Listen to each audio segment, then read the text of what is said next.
c'est parti. Alors là, du coup, je vais aller très très vite. Je fonce. La connaissance, il faut qu'elle soit adaptée à la personne. Alors, je vais vraiment parler en paf, paf, paf, paf, des titres. Ouais, pas de blabla. Titre numéro 1. La connaissance doit être adaptée à la personne. Une personne qui n'est pas apte à recevoir une connaissance, ça lui sera pas profitable. Ça peut même être nuisible. Merci beaucoup, Raphaël. C'est pour ça que les sages ont caché leurs enseignements dans des images, dans des drachotes, dans des, les paraboles. Ouais, quand je fais ça, c'est la télévision. Dans des paraboles qui sont très bizarres, très surprenantes. On va en voir une tout à l'heure et on va voir rapidement une petite explication extrêmement profonde de cette parabole. Également, le fait de transmettre des enseignements très profonds dans des paraboles qui paraissent des fois enfantines, mais ça permet aussi qu'il y ait plusieurs facettes.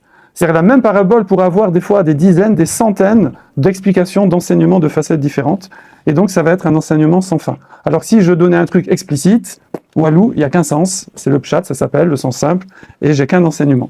Donc c'est pour ça que les sages ont enseigné essentiellement dans la Torah orale, parce que la Torah écrite c'est du codé de toutes les façons, et en particulier dans les Midrashim, dans la partie Agada des histoires de la Gemara, il y a la partie Halacha, des lois de la Gemara, il y a la partie Agada, qui vous raconte des choses des fois extrêmement étranges, qu'il y a un oiseau qui est passé au-dessus d'un village, qui a pondu un œuf, ça a noyé le village, tu comprends rien du tout. Voilà, on va voir une autre histoire aussi où on nous dit que la terre c'est comme une véranda qui est ouverte vers le nord et que le soleil passe et ensuite il passe de l'est vers l'ouest et quand il arrive au nord-ouest, il part au-dessus du toit. On sait très bien que c'est pas du tout comme ça, hein, je veux dire, pas besoin d'être astronome pour savoir que c'est pas comme ça que ça fonctionne la terre et le soleil. Et il y a beaucoup de choses comme ça. Donc c'est pour ça que les sages ont enseigné d'une façon cachée et mystérieuse et que parfois les gens qui prennent la Gemara ou le Midrash ou le Zohar, beaucoup dans le Zohar, au sens propre, ils disent dis donc, on a fait des progrès, hein, franchement, ils étaient mauvais avant, hein, ils connaissaient pas du tout la géographie, l'astronomie, etc. Alors en vérité, je vais pas trop développer là-dessus, mais ils avaient des connaissances d'astronomie phénoménales. On a un calendrier perpétuel avec la lunaison, avec des choses qui sont au top des connaissances d'astronomie actuelle, et ça, c'est dans notre calendrier. Sans parler de la Terre est ronde, qui était marquée dans le Zohar déjà il y a plus de 2000 ans, et des tas d'enseignements, le nombre des étoiles, etc., etc. Donc ça, c'était premier point. Donc premier point, c'est que les sages, pour qu'il y ait plusieurs facettes, également pour que ce soit pas accessible à n'importe qui, pour que les gens soient initiés, soient au niveau de recevoir ces enseignements, ils les ont cachés dans des images parfois étonnantes, voire infantines. Troisième raison, c'est qu'ils ne s'intéressent pas à ce qu'on s'appelle les sibotes, une siba. Une siba, hein, c'est la cause physique, la cause technique d'un phénomène. Ils ne veulent pas savoir, par exemple, l'arc-en-ciel. Ça ne les intéresse pas de savoir comment l'arc-en-ciel techniquement se constitue, avec la diffraction de la lumière dans les gouttelettes d'eau. Ça ne les intéresse pas. Ce qui va les intéresser, c'est la genèse, c'est l'origine spirituelle de la chose. D'où ça vient. Et donc on va dire que c'est une alliance après le déluge, où Hachem veut nous montrer par là qu'on aurait mérité éventuellement une grosse claque et qu'il ne nous la donne pas par miséricorde, et donc, paf, on voit l'arc-en-ciel. D'ailleurs, certains très grands sages, on dit que certains sages, bon, nous on va peut-être pas nous poser la question, mais à certains sages, quand ils arrivent là-haut, on leur demande, est-ce qu'il y avait l'arc-en-ciel pendant que tu étais sur Terre ? Ouais, c'est une drôle de question. Et en fait, si il y en a un comme ça, on lui a demandé par humilité, il a dit oui, en vérité, non, il n'y avait pas eu. Pourquoi ? Parce que on a dit que l'arc-en-ciel, c'est pour montrer qu'on aurait mérité une grande claque, mais Hachem ne nous la donne pas. Or, il faut savoir que parfois, rien qu'un tzaddik, un très haut niveau, il peut donner du mérite à toute la génération. Et donc, le fait de dire, il n'y a pas eu d'arc-en-ciel pendant que j'étais sur Terre, ça veut dire, waouh, ça veut dire que moi tout seul, je sauve toute la génération. D'accord ? Voilà, donc nous, on voit que les sages d'arc-en-ciel, pour eux, c'est pas la diffraction des rayons du soleil, ça va être un barème, la météo là, un baromètre, Raphaël, t'es mon souffleur, ça va être un baromètre du lien qu'on a avec la Kadosh Baruch Hu, par exemple. Ok. Ça, c'est donc, on a vu 3 points. 1, caché pour que ce soit pas pour n'importe qui. 2, facettes, plusieurs facettes. 3, parce qu'ils veulent chercher la source spirituelle du phénomène et non pas son expression matérielle, physique dans le monde actuel. Et ça, c'est le Maharal de Prague qui explique ça, qui dit que les sages vont tout le temps, ça les intéresse pas, sauf des fois pour nous donner des petits trucs pratiques sur la santé, sur la médecine, sur l'astronomie, parce qu'on en a besoin, pour le calendrier par exemple. Donc ils vont nous donner des trucs techniques, comme les scientifiques, et d'ailleurs tout le monde est épaté de savoir qu'on connaissait ça il y a des milliers d'années, mais ce qui va surtout les intéresser, c'est l'origine spirituelle des choses. Ok ?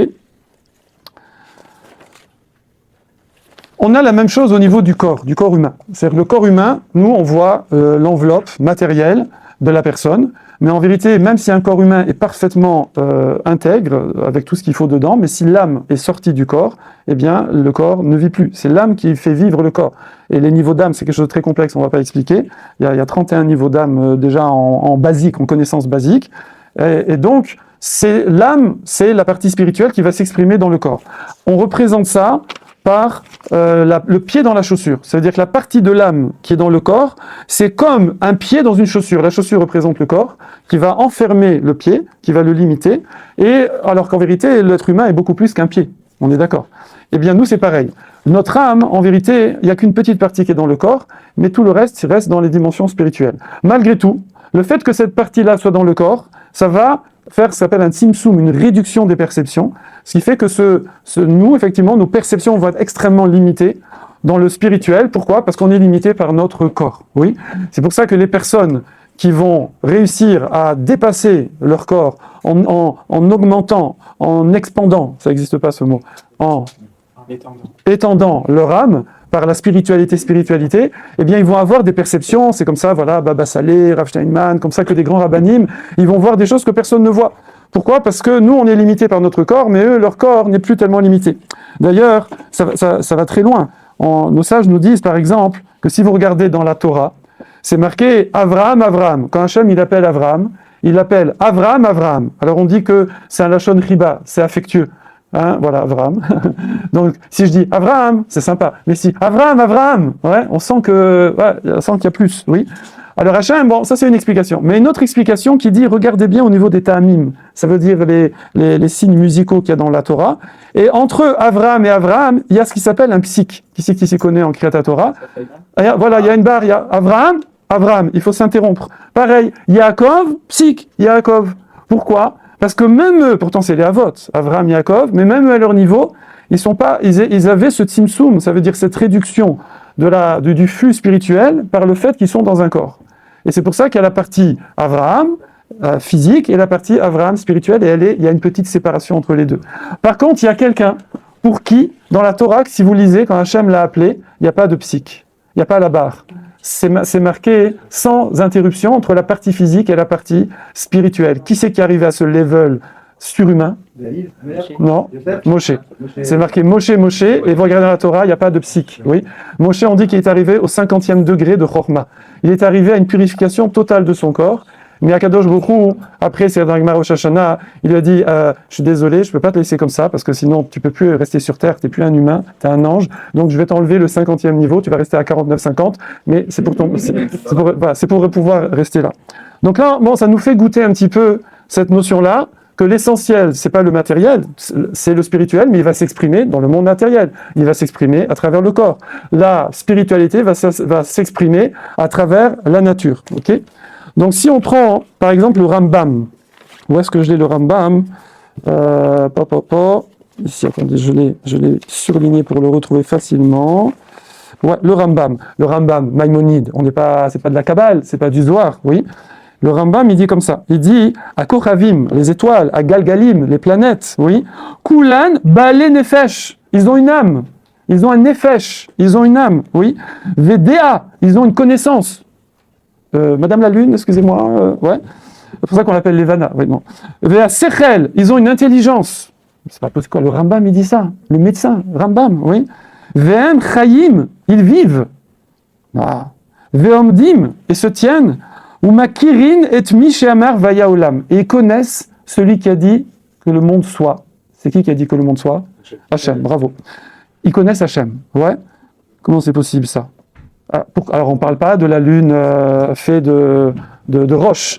Bonsoir Daniel. On parle que chaque être vivant, et ça c'est le Ramchal qui le dit, le Maharal de Prague, en vérité chaque être vivant, même le minéral, même le végétal, la Gemara dit chaque brin d'herbe, oui, il a une partie spirituelle en lui, qu'on va appeler âme si vous voulez, mais c'est pas de l'âme humaine, c'est de l'âme végétale ou de l'âme minérale. Il a une partie spirituelle qui fait qu'il existe et qui se maintient et qu'il agit dans le monde. Et si on lui enlève ça, il n'y a plus rien. D'accord? Ça disparaît. Donc pourquoi on dit ça? Parce que maintenant on va voir une image qui va paraître complètement saugrenue, c'est la fameuse image de la véranda. Et la Gemara nous décrit que le monde ressemble à une véranda. Donc on en a parlé un petit peu hier, ceux qui étaient en prescoupe, là, en première, vous savez, comme au cinéma. Donc une véranda, il y a une paroi au sud, comme ça elle dit, la Gemara. Il y a une paroi à l'est, une paroi à l'ouest, il y a le toit, et c'est ouvert vers le nord. Oui. Et le soleil, il part de l'est, il passe devant la porte ouverte, là, le côté ouvert, le nord, et quand il arrive au nord-ouest, il part au-dessus du toit. Okay, n'importe quoi, je veux dire, ça correspond à rien du tout. Alors à quoi ça correspond? On le fait rapidement. Déjà, c'est quoi le soleil? Le soleil, il faut savoir qu'il y aura toujours un lien entre la fonction matérielle et la fonction spirituelle. Ça ne va pas être des choses qui n'ont rien à voir. Or, si on regarde la fonction matérielle du soleil, c'est quoi? C'est pire que les bras. On dit pas de bras, pas de chocolat, pas de soleil, pas de vie. Il n'y a rien. Au pôle Nord, il y a un peu plus parce qu'il y a un peu de soleil. Au pôle Sud, c'est Walou, d'accord? C'est-à-dire, s'il n'y a pas de soleil, toute la vie, elle vient du soleil. Tout, la nature, l'énergie, il n'y a plus de soleil, on meurt, c'est fini. La planète, vous savez, tous les films de science-fiction là, qui font que le soleil, il se recule, ou la Terre se recule de quelques mètres, et ça, tout gèle, oui. Donc la période glaciaire. Nous, on est plutôt en réchauffement climatique, là, parce qu'on a la protection là, qui a un petit peu baissé. Donc le soleil, lui, ça, c'est sa fonction matérielle. La fonction spirituelle, ça va être la même. Évidemment, c'est pas le soleil, hein, c'est pas un dieu le soleil. C'est Hachem qui, par la fonction spirituelle du soleil, mais pas le soleil, oui, eh bien, ça représente tout le flux, toute la bracha, tout le lien, la richesse qu'Hachem va donner à la planète et aux êtres humains. Ça veut dire la santé, la parnassa, le mental, la nourriture, les récoltes, etc., etc. Et du coup, là, on va apprendre quelque chose. Je suis désolé, c'est comme ça la vie. Mais de toute façon, on fait plusieurs tours, ne vous inquiétez pas. Mais qu'il y a certaines personnes qui vont être plutôt du côté droit de la véranda. Et il y a des personnes qui vont être plutôt du côté gauche. D'accord? Et comme on dit, il est gauche ou le pied gauche, ça veut dire qu'il y a des personnes qui vont avoir un mazal qui est beaucoup plus chesed, c'est le côté droit. Beaucoup plus, on va dire, généreux. Et il y a des personnes qui vont avoir un mazal plus du côté nord, c'est-à-dire côté gauche, quand on se place vers l'est, qui va être plus midatadine, la rigueur, d'accord, avec une vie plus difficile. Et ça, c'est quelque chose. Alors, il y a dans le mazal des fois des parties qu'on peut changer, des parties qu'on ne peut pas changer, mais on voit que chacun va avoir un certain programme par rapport à son mazal, et c'est représenté par cette image Keilou, comme ça, si on peut dire, un peu astronomique. Voilà. L'astronomie. Pareil, au niveau de la journée également, on va voir que on sait très bien que là en ce moment, il y en a pas mal qui sont grippés, il y en a qui étaient grippés la semaine dernière, je ne vais pas citer les noms, il y en a qui m'ont dit, je ne peux pas venir, je suis grippé, et vous avez peut-être tous remarqué que la nuit, vous êtes moins bien que le jour. Pourquoi? Il n'y a pas de raison. La nuit, vous êtes au chaud, sous la couette, avec le thé, il n'y a pas de bruit, on est au calme, on est bien, on devrait être mieux la nuit, en toute logique, que le jour. Pourquoi on est plus en forme? Même quand on est malade, on a passé une nuit de chien, la fièvre, le machin, avec le jour, on se sent mieux. D'accord? Et c'est pas. Alors c'est vrai qu'il y a la luminothérapie, c'est vrai qu'il y a les rayons du soleil, les UV, etc. Mais même si on est avec les volets fermés entre 4 pièces, quand il fait jour, il fait jour. Oui. Et pareil, toutes les bêtises, on les fait la nuit. On fait pas des bêtises le jour, normalement. Hein, on est d'accord? C'est déjà ça de gagner. Hein, okay. On voit que la nuit, on est plus faible. Et il y a plus de Yetzirara, il y a il y a moins de spiritualité la nuit que le jour. Voilà. Malgré tout, on a vu ensemble, là, on a fait ce cours il y a quelques jours, Madame Gozlan a intervenu. Malgré tout, on voit que celui qui est mitgaber, ça veut dire que même la nuit, il va faire du spirituel, il va étudier, il va faire des filotes et tout. Ah, alors là, ça paye cher. Là, ça paye cher. C'est pour ça que... Voilà, c'est pour ça qu'il y a des veillées, c'est pour ça qu'il y en a... Nous, on le fait plus trop. Mais avant, les gens, ils se levaient au milieu de la nuit, tikkun chatzot. Ils faisaient des filotes spéciales. Ils se levaient très tôt le matin. David Ameller, il dormait juste un tout petit peu avant la moitié de la nuit, chatzot, et après il se levait, il étudiait jusqu'au matin.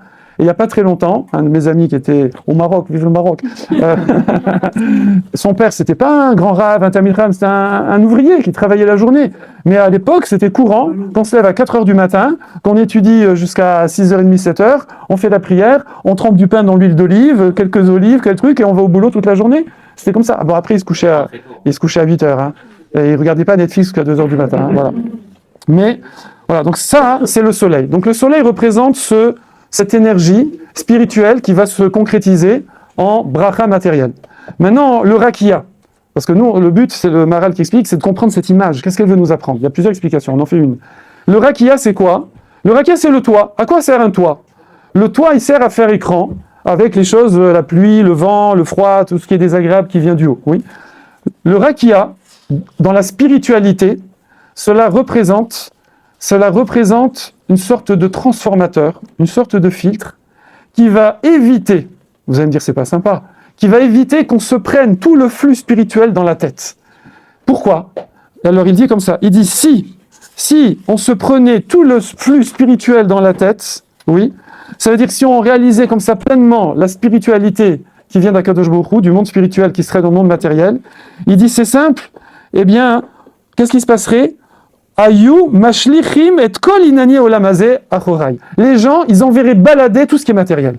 Ça veut dire, dormir, c'est une perte de temps, manger, chaval, travailler, pourquoi faire? De toute façon, on n'emporte rien. Les gens, ils n'arriveraient plus. Ils seraient complètement addicts de spirituel et le monde ne tiendrait pas. Il n'y aurait plus de libre arbitre. Plus personne ne faudrait. On serait tous comme des anges. Or, ce n'est pas le but de la planète. Donc, Hachem, il a mis un filtre. Il a mis un transfo. C'est le rakia. D'accord? Et c'est ça que ça représente. Quand on dit que le soleil, il va donner il passe au nord, ça veut dire, il passe dans la partie ouverte, donc on voit le soleil, c'est-à-dire qu'on reçoit le flux spirituel, mais à un moment, ça y est, ça suffit, maintenant, faut se calmer. Et le soleil, il passe au-dessus, ça veut dire que là, maintenant, on va diminuer cette influence spirituelle. Pourquoi? Parce que c'est pour nous laisser le libre arbitre, pour nous laisser, on est dans un monde matériel, et on va devoir élever le matériel, mais en faisant le travail. Il ne faut pas que ça vienne directement d'en haut, il faut que ça vienne de nous. Voilà ce que représente cette image. Donc là, déjà, vous voyez que il n'y a plus de contradiction, on va dire, entre la vision scientifique de la planète qui est ronde, que de toute façon le Soleil il fait le tour de la Terre, donc il n'y a pas de véranda, il part pas au-dessus du toit, etc., etc. Mais parce que, alors, les gens qui regardaient cette Gemara en la prenant à la lettre, sans comprendre que ce sont des machalim, que ce sont des images pour exprimer des choses spirituelles profondes, qu'est-ce qu'on appelle la siba de la siba, c'est-à-dire la cause de la cause originelle du monde matériel. Alors ils gardaient ça et disaient mince, il faut attendre que l'astronomie, qu'il y ait des satellites et des qu'on appelle ça Spotnews là, non, les télescopes, Sputnik et la NASA, etc. pour que les gens pour qu'ils comprennent que ça marche pas comme ça. Oui, non, ils savaient mieux que nous. Oui. Pourquoi ils savaient mieux que nous? Parce qu'ils n'ont pas appris à l'université. Ils n'ont pas appris en passant par l'observation et par l'extrapolation ou l'expérimentation. Nous avons ici plusieurs scientifiques, dont David, qui fait des recherches en biologie, comment ça s'appelle? En microbiologie. En microbiologie, et qui fait des conférences aussi. Il nous a déjà fait un atelier sur l'écriture. Donc, profitez-en, il y aura encore bientôt un atelier. Nous avons une technicienne en laboratoire, vétérinaire, ici à gauche, psychologue, neuropsychologue à gauche. Il y a encore là des... Oui, voilà. Moi, j'étais dans la recherche dans ma jeunesse aussi, médicale. Et donc, on voit que nous, comment ça marche? Déjà, à la base, les historiens, moi je ne m'y connais pas, mais j'ai vu ça dans les livres, les historiens s'accordent pour dire que toute la pensée essentiellement gréco, on va dire gréco-romaine pour être gentil, a impacté, a dirigé la recherche de connaissances, on va dire entre guillemets scientifiques, qu'on appelait les sciences de la nature, jusqu'au XVIIe siècle. Après, on est passé dans d'autres systèmes qui passent plus, parce qu'avant c'était quand même beaucoup de l'extrapolation. Moi, j'aime toujours dire que Darwin, il a fait sa théorie avec un crayon et des feuilles. Il a fait des crobards, des crocheries, avec des squelettes. Il est passé de la grenouille à l'oiseau, de l'oiseau au mammifère, et du mammifère à l'homme, du singe, etc., en faisant des croquis comme ça. Il n'y a aucune science là-dedans au sens moderne du terme. Et avant, au niveau de la Grèce antique, évidemment, soit ils pompaient chez nous, donc ça leur permettait d'avoir une petite avance, soit ils regardaient, ils observaient, puis ils extrapolaient. Oui. Mais on va dire quand même qu'on leur accorde cet esprit scientifique, on va dire, qui s'est développé jusqu'au XVIIIe siècle. Maintenant, dans la recherche moderne, on va être plus sur l'expérimentation, l'observation, mais observer, il faut souvent plus provoquer l'observation, donc on fait des expérimentations, et il faut que ce soit reproductible. Oui. Par exemple, l'homéopathie. Je ne sais pas, dis-moi si tu le sais, mais jusqu'à il n'y a pas longtemps, quand j'étais encore un peu update, personne n'a réussi à prouver scientifiquement l'homéopathie. C'est extraordinaire, parce que c'est quand même quelque chose, oui, voilà. Donc, c'est quand même un truc de ouf, oui. Comment il s'appelle, là? Hoffman, comment ça fait? Celui qui a inventé l'homéopathie, là. Je sais plus, je crois. Hein. Ça fait juif, mais il n'était pas juif, je crois pas. Il a pondu ça comme ça veut dire il a tac, tac, tac, tac, tac. Il a fait comme ça, d'accord? C'était à une époque reculée, il n'a pas fait des... Non, moi je travaillais dans l'expérimentation des médicaments, donc l'élaboration, chez Sandoz, c'était le 4e labo mondial, l'expérimentation des nouveaux médicaments, ça met 10 ans. Ça met 10 ans à partir d'une molécule pour arriver à une boîte, d'accord? Qui est dans le commerce, qui est en pharmacie. C'est des expériences. On fait au début, c'est de la chimie, après c'est sur les animaux. Moi, je faisais sur des cellules cancéreuses en culture, c'est les cellules humaines. Ça permettait de faire des tests sur des cellules humaines avant d'être sur les humains. Et après, voilà, donc on fait, et il faut que ce soit reproductible. Il y a un moment, d'ailleurs c'est un juif, qui a dit, il a réussi à prouver scientifiquement, de façon reproductible, que l'homéopathie, en fait, c'était lié à un phénomène de mémoire, de l'excipient, qui va garder une mémoire de la molécule. Parce que vous savez que le problème, c'est quand vous faites des dilutions 100 fois, 100 fois, 100 fois, 100 fois, genre 9CH, le problème, c'est qu'il n'y a même plus une molécule du truc à la fin. En plus, le truc de départ, c'était quelque chose qui provoquait le symptôme que je veux soigner. Mais en le diluant 100 fois, 100 fois, 100 fois, 100 fois, et en absorbant ce sucre ou cet alcool, la mémoire qui est dedans va me guérir du symptôme que la plante m'aurait donné si je l'avais prise concentrée. C'est un truc de malade, il fallait vraiment y penser. Oui. Alors, lui, il l'a prouvé, mais personne n'a réussi à refaire son expérience, donc poubelle. Donc, au début, c'était publié dans Nature, la plus grande revue scientifique. Après, ils ont dit, Walou, si on ne peut pas refaire, on ne peut pas refaire. D'accord? Donc ça, c'est la méthode moderne. Comment on fait les sages? Les sages, ils n'ont rien observé du tout. Ils n'ont rien expérimenté du tout. Comment ils ont fait? Grosse triche. Ils ont reçu de l'Hachem, c'est tout. C'est dans la Torah. Tout est dans la Torah. Tout est dans la Torah. Il faut que je retrouve ça dans les mots, si j'y arrive. Il y a tellement de feuilles là. Tac, tac, tac. Un moment, voilà, il dit toute la connaissance. Toute la connaissance. Ça veut dire des végétaux, des minéraux, des végétaux, des animaux. L'essence de chaque animal. L'essence de chaque végétal, l'essence de tout ce qui est dans la nature, et a été transmis par la Torah à Moshe Rabbeinu. Par exemple, on voit que le roi Salomon avait des connaissances sur les plantes, sur les animaux, que personne n'a de nos jours.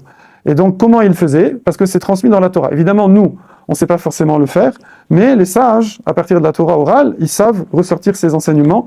Et effectivement, par exemple, on voit dans une Gemara qui s'appelle Choulin, c'est une Gemara qui parle de tous les signes de tréfout, ça veut dire quand un animal n'est pas viable parce qu'il a des maladies. Il y a 18 endroits où on peut vérifier pour voir si l'animal va vivre au moins 1 an, d'accord? Et s'il ne peut pas vivre au moins 1 an, il n'est pas cachère.